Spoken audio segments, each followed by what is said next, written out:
Hello and welcome back to the Peggy Smedley Show. We are broadcasting live here from CES. And finally, we have Jemma Green, who's the co-founder and chair of the Powerledger. Jemma, welcome. You made it through the craziness, huh? Yes, it's great to be here. Thanks for having me. Tell us, how did everything go? I mean, we tried to get you earlier, and then the power outage thing here, and you finally made it through the traffic. They let you in the show, and it's been a crazy day, huh? It has. I've never seen a conference this large. It's quite immense. It is large, and then they had a power outage, and they wouldn't let people in. No. But you have exciting things to talk about, blockchain and all this, so tell us what's going on. I'm excited to hear.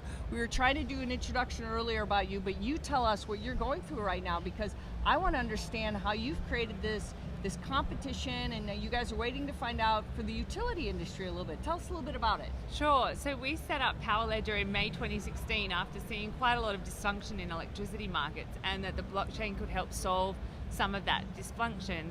I think the kind of holy grail of electricity is for cheap, secure, and clean electricity. But in actual fact, what we've got is a very unaffordable and largely unfair system. And we saw that the blockchain could enable peer-to-peer trading of electricity, and also for consumers to be able to provide electricity from, say, their home battery or their electric vehicle during the peak and get an enhanced commercial return. And so that consumers could start to solve some of the big problems, and the blockchain could enable their participation in this marketplace. So help me understand, because right now we're trying to figure out how this whole blockchain thing works, because we're trying to talk about who owns it, and is it really going to be something that is it slow, because there's a lot of energy that has to be used to make a blockchain work and transactions. So walk me through a little bit what it's like first in this concept you're going to pitch, and help us understand. Right now you're in this competition and you're pitching some judges right now, so walk us through the competition idea that you have to do here. Yes. So we understand why you're here and what this competition is, and then tell us maybe how this whole thing is going through a little bit so everybody understands what's going on. So Powerledger is in the semi-finals for the Extreme Tech Challenge, and tomorrow at the Consumer and Electronics Conference we're pitching for a place in the finals. So there's 10 contestants in the semis, and there'll be 3 in the finals. And so tomorrow at 1 o'clock at the Venetian, we've got a 5-minute window to convince the judges that our proposition is one of the most exciting ones. So who are you pitching here, and why is this so important to pitch at CES? Well, the Extreme Tech Challenge has a long history collaborating with the CES, and this is the largest electronics and technology conference in the world.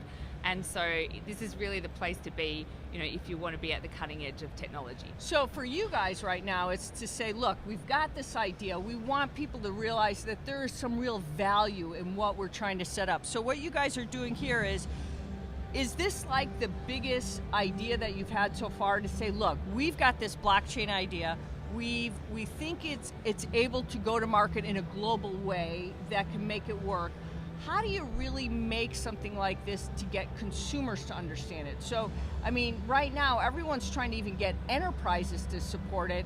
How are you going to get consumers to say they can be behind something that, who really is supporting it? I mean, it's like saying, I'm going to invest in gold, or I'm going to invest in silver, but it can fail or succeed, and where's all my money at the end of the day? Well, I think that the cryptocurrency markets are a little bit like the tech stock boom of the millennium. So some of the companies, there was a bubble, and some of the companies survived and others did not, but the technology was certainly pervasive. And I think with the blockchain and cryptocurrencies, it will be a little bit like that. But in terms of the blockchain for electricity markets, I think it's quite an exciting proposition, because consumers actually can already smell a rat. The electricity markets are not functioning that efficiently. It's quite expensive. We've also got dirty electricity. And if we repeat the mistakes of the developed world in the developing world, that will result in unaffordable electricity, but it will also be catastrophic from a climate point of view. And so we've really got a window of opportunity, and what I think the blockchain can offer is actually creating a very highly resilient, low cost and low carbon electricity network there. Globally, in the developed world, we spend $125 billion on electricity markets, and in the developing world, $116 billion. So it's a big marketplace, and it's one we want to get the right, not a dysfunctional outcome on. And what the blockchain can offer is a price signal for small market participants to solve some of the big problems. So where are you planning to do this? Now, I was understanding you were trying to do this. You've got some support from the Australian government, Correct. if I'm right, and you want to do this then in a developing country like in India. Am I understanding? We already are. You Yeah. are, okay. So we've already deployed our product in Australia, New Zealand, India, and Thailand, and we've got many other projects in the pipeline. And those projects are trading between households, peer-to-peer, also apartment buildings that have solar and batteries, and electric vehicles. And basically the idea is that you can transact peer-to-peer, and in a technical sense it's called frictionless trading, and what that means in plain English is that you and I can trade electricity and we get paid instantly when the electricity is generated. We don't have to wait for 60 days as is currently the case. What it also means is that households can participate, not just the big players, and it also means that you and I can transact directly without having an intermediary in between. And so that's what the difference that the blockchain offers. So it's really an integral part of creating this new energy marketplace. So you actually have what you've set up right now, and what's happening is these consumers are trusting each other, and that's the part of where this blockchain's working. It's a matter of I trust you, you trust me, and that's the neat part of why this is working. Yeah, absolutely. So the blockchain creates a trustless environment that even though I don't know who I'm transacting with, I know that the recording device is reliable and that I will get paid the correct amount. And so the project that was sponsored by the Australian federal government is an $8 million project to deploy an integrated electricity and water system for up to 2,000 homes. So it's quite exciting to see that kind of recognition from the governments of the work that we're doing. So right now in this whole concept with the Australian government, they're kind of regulating to make sure there's no bad actors, so to speak, in what's going on here. Yeah, I think that most of the governments around the world are kind of feeling their way about regulation for blockchain industries, and some have taken a more pragmatic approach than others. The Australian government, I think, has taken a very sensible approach, and we're starting to see a lot of innovation popping up as a result of that. Is there some kind of regulation that they've put in place to how you actually do this blockchain to make sure there's not any, I don't want to say foul play, but that there's kind of some standard and oversight into how this is being done? Yeah, so there's an industry group that's forming that's looking at different standards for different types of blockchains. And then in terms of people that purchase cryptocurrencies, there's clear definitions around what is a security and what is not, and what are the consumer protections afforded to people purchasing cryptocurrencies. And that's an interesting thing, because when we talk about this, there can be some things that people get nervous about trying to get into this, saying, you know, I don't want to find out that later I've done this and now what happens, right? And so that's the big problem with blockchain, is because people go, there isn't enough regulation on it. There is no standards bodies. And that's what we talk about when we talk about blockchain right now, is who's regulating it? What's the common standard? There isn't that. And in this case, what you're talking on the utility side, you have some of that. Well, mostly in developed world, the electricity markets are highly regulated. And so you can't just go and set up peer-to-peer trading. You need the existing energy company to agree to allow their customers to trade peer-to-peer. And so there's a safeguard around the existing regulation. So I think in that sense, there's kind of a few stages to how blockchain will integrate. Firstly, you've got to make sure the technology works and can work within the rules of the existing system, and then that customers understand it, because if it's overwhelming and bamboozling, they're not going to want to do it. So right now, that's why this will work in developing countries, because of that. Do you see something like this being able to work like what we do here, or there's would be a lot more hurdles to do that, let's say here in the States? Well, in developed countries, we mostly have a centralized electricity system, and it's remained relatively unchanged for about a century. So that's big generation, transmission lines, distribution lines, bringing electricity to your homes. But in the past probably decade, a new system has emerged as citizens have installed solar on their rooftops and now batteries. And so we're now getting this hybrid system, which is both centralized and distributed. In the developing world, they could just leapfrog to a distributed or a decentralized system. And I think it's far more resilient, particularly with natural disasters that we've seen, like Hurricanes Irma and Maria. Oh, good point. In those places where they already had a distributed renewable system, those systems survived, whereas the centralized fossil fuel-based systems did not survive and were entirely destroyed. So what that tells us is that these systems are far more resilient, as well as being low cost and low carbon. So when we look at all of these and we look at what's happening to build this blockchain right now, and you're seeing it and you've seen what you've done, how has consumers looked at this right now? Are they excited about what's happening and the opportunities because of, are we looking at cost savings and they feel like they are being energy efficient, they feel like a carbon footprint, they're doing things like that? I mean, how do they perceive this? Well, Powerledger's mission is around the democratization of power, and it's really around the enablement of citizen utilities. And we've found people have just been so positive about that message, and also that our technology is really empowering individuals to be able to provide their own electricity, but also sell their surplus at a commercial rate.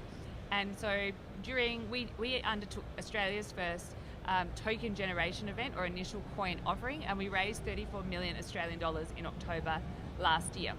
And during that time, we have like a chat room which has more than 15,000 people in it from all around the world, and a lot of those people now are helping us get access to the countries in which they're based, so that we can do projects there, because they're so passionate and excited about the work that we're doing. So what other countries do you think might be embracing this then?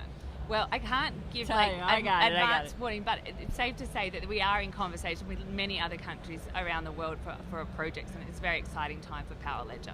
And that's the interesting thing when you think about that, is to say that, will this actually move a lot faster than people think, because you can do transactions on this that when you're looking at it as utilities?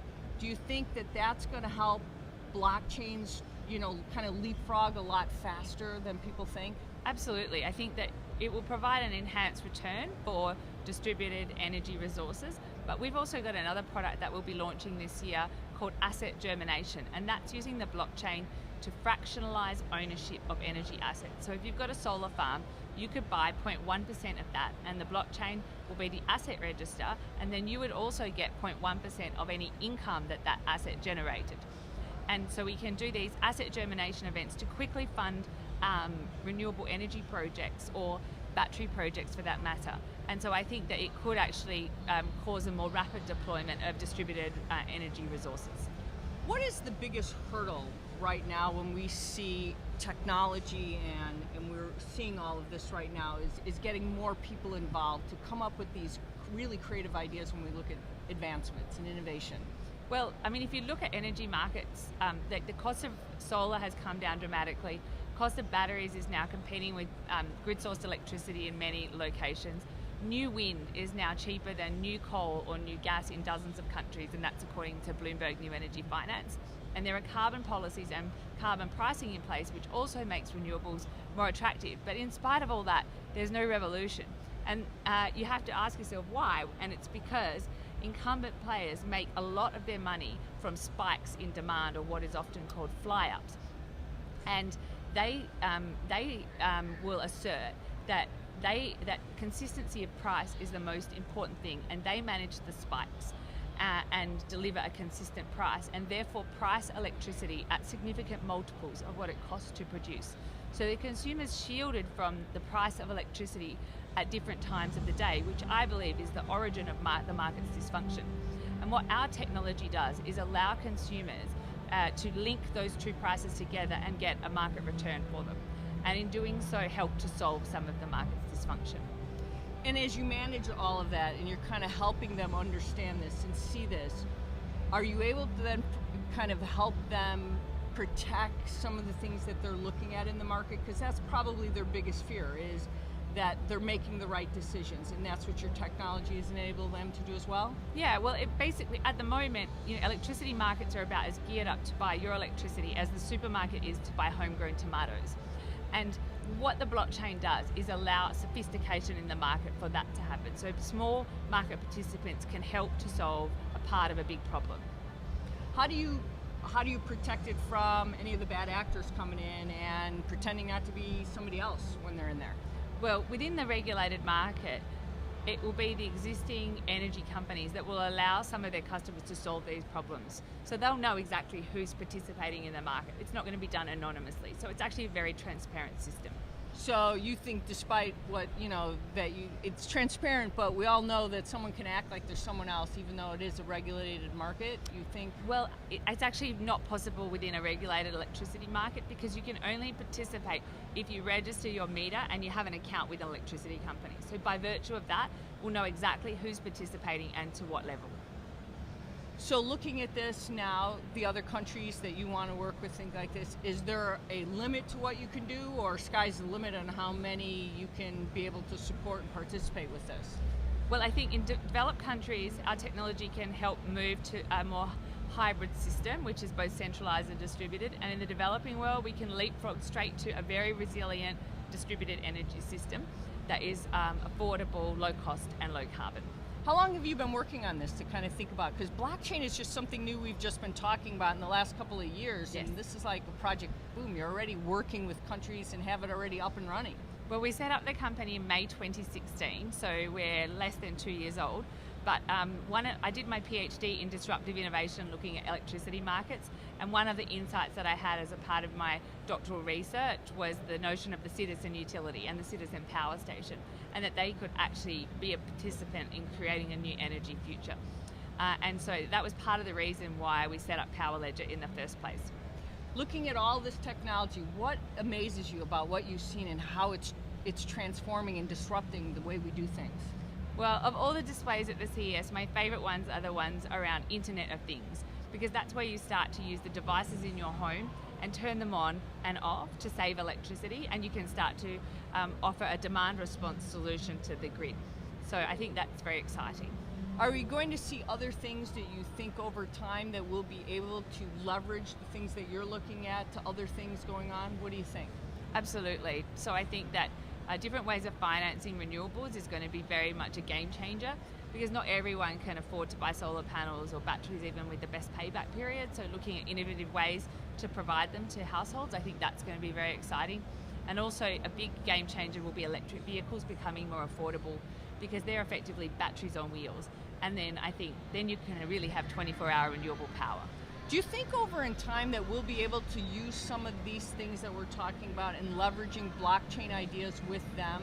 Do you think that some of this renewable power that we're talking about, like when we have solar roofs right now, and saying those are opportunities to use blockchain for some of those kind of things, to say, look, you know what, if you can be, as a consumer, manage your own energy on some of that, that might be really exciting to work with utility companies on some of those types of things.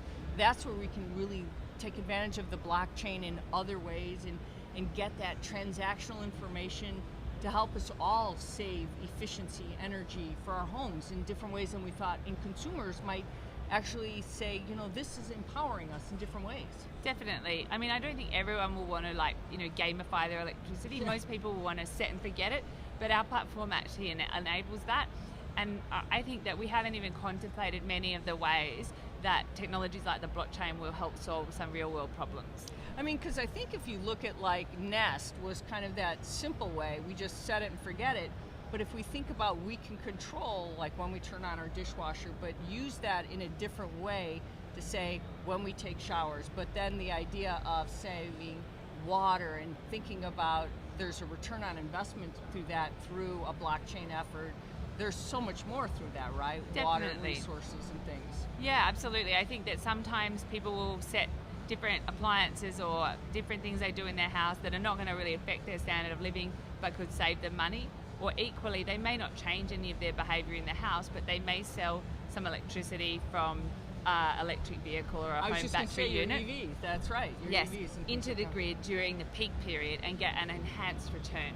So I think that that's a very exciting market proposition that the blockchain can facilitate. Because that's going to be a big deal. If everybody's got an EV and we all have to figure out when we're charging those, it's going to be a big deal, right?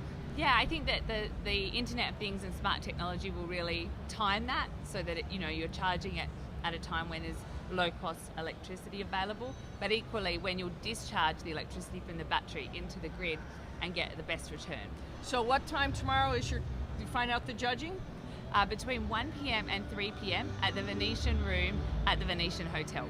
And so who are the judges of this contest? Actually, I don't know all of the judges, but if you go to the Extreme Tech Challenge website, you can see all of their profiles. Well, we wish you much success and good luck tomorrow. Thank you so much. All right, where can our listeners and viewers learn more about what you're doing in your company? What's your URL? We have a website, powerledger.io, which stands for Indian Ocean, or you can go to our Facebook page at Powerledger.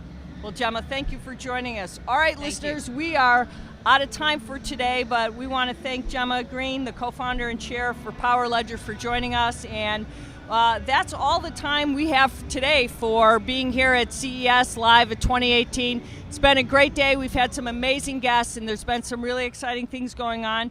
So remember that we are broadcast every Tuesday at 12 p.m. Central, our regular show. And we want you to check out our website at connectedworld.com, and you can see all these great segments and things that we're doing, but you can go to Twitter for all of the live broadcasts that we've been doing for this, but you can also tweet at us at ConnectedWMag and any questions that you might have for any of these great guests. But remember, this is the Peggy Smedley Show, the podcasting voice of IoT and relevant technology. Remember, with great technology comes great responsibility. Thanks for watching. We'll be back tomorrow.